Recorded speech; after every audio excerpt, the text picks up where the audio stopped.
Is ambition the opposite of spirituality? Can we have both?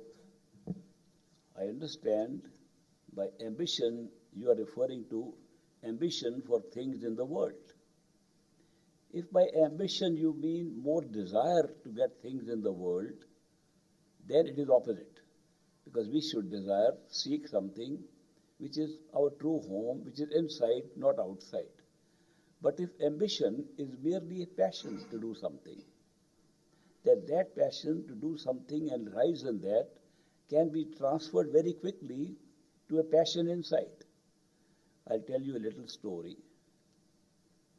There was a gang of robbers in India, and they were robbing different places. They discovered in those days that in the Dera where Great Master lived and taught his teachings, they were building a large hall, satsang ghar, which will have golden minarets, and those will be really gold-plated. So people were donating gold, especially the ladies were giving away their gold jewelry as donation so that this can be used in that building. So this gang thought that is a very easy target because they are just collecting the jewelry, gold jewelry. It should be easy to go and rob them. There does not seem to be much security in the Dera. It's a small Dera. So they sent one of their guys, whose name was Shadi, a Muslim guy, who was given the task of doing a reconnaissance, go and check where the gold is, then we can go in one sweep and just collect the gold. It is not put up on the building yet. So Shadi came and saw that the time at which he came was when the Great Master was giving a discourse. He used to give discourses in the evening also. It was 5 o'clock in the afternoon. So he went to various little small houses that were there at that time, and he asked the ladies in one house, "Why are you not going to satsang? Great Master is giving satsang." They said, "No, they left us here so we can take care of the gold." "Where is the gold?" "It's lying right there in that basket." They were surprised, completely unsecured. The gold is lying in a basket. Then he went to another house. Some children were playing. They said, "What are you doing here?" "Oh, we have been told to take care of that box. It contains gold." Within a few minutes, he found it the easiest place to rob gold here. Nobody is securing it. There's no lock or key. Everybody seems to have just left it and gone to listen to the master. So thought came in his head, how is it possible that people who are leaving such a valuable thing like their gold, totally unsecured, just to go and listen to a man who's just giving a discourse? What kind of man that would be? So this curiosity took him to the place where Great Master was giving a discourse. So he stood at the back, and as he stood there, Great Master was saying that the Naam, the word inside, the Shabd inside, which has created everything, it is in all of us, including robbers and gangsters. He looked at him, he recognized me.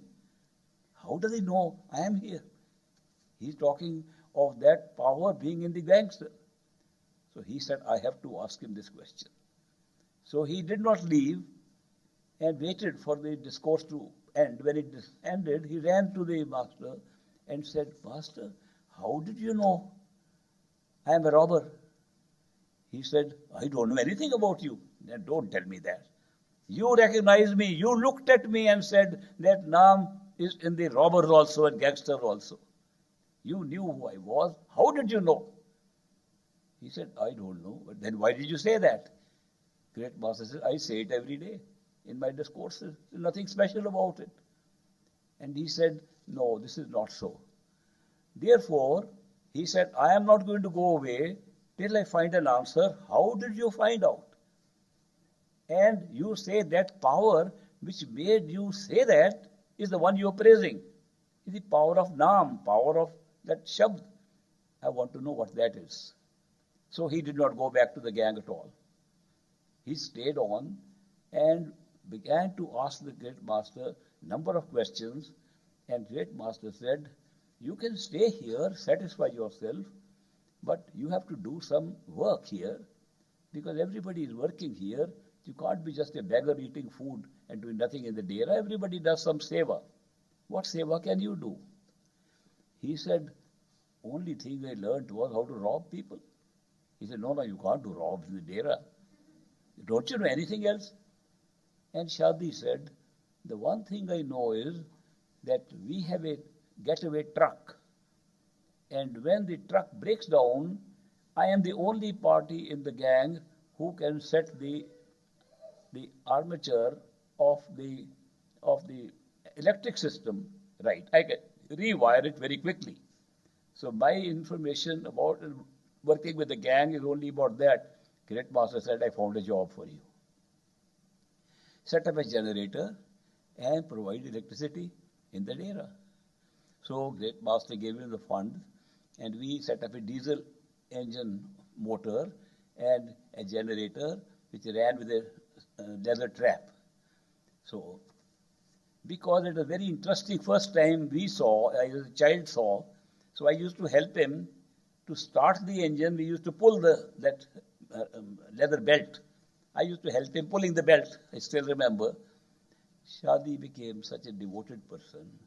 His whole passion, ambition to be a great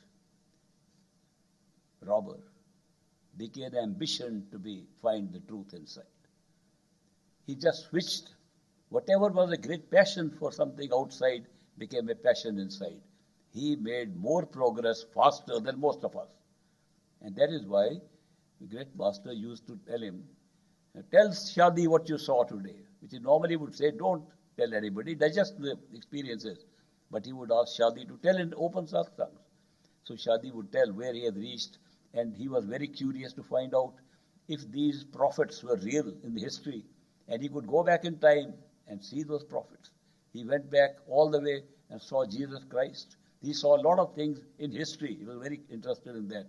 So then he would share his experiences, which he used to hear. He became so close to Great Master. He became his bodyguard. He began to travel with him. He provided the electric power in the dera. First light was set up in Great Master's house, one lamp just from the generator. And today, of course, things are very different. The big township today, there's a start of that era. So Shadi became such a wonderful satsangi, wonderful disciple, because the whole passion he had to do something outside was switched to going inside, just with one meeting with that perfect master.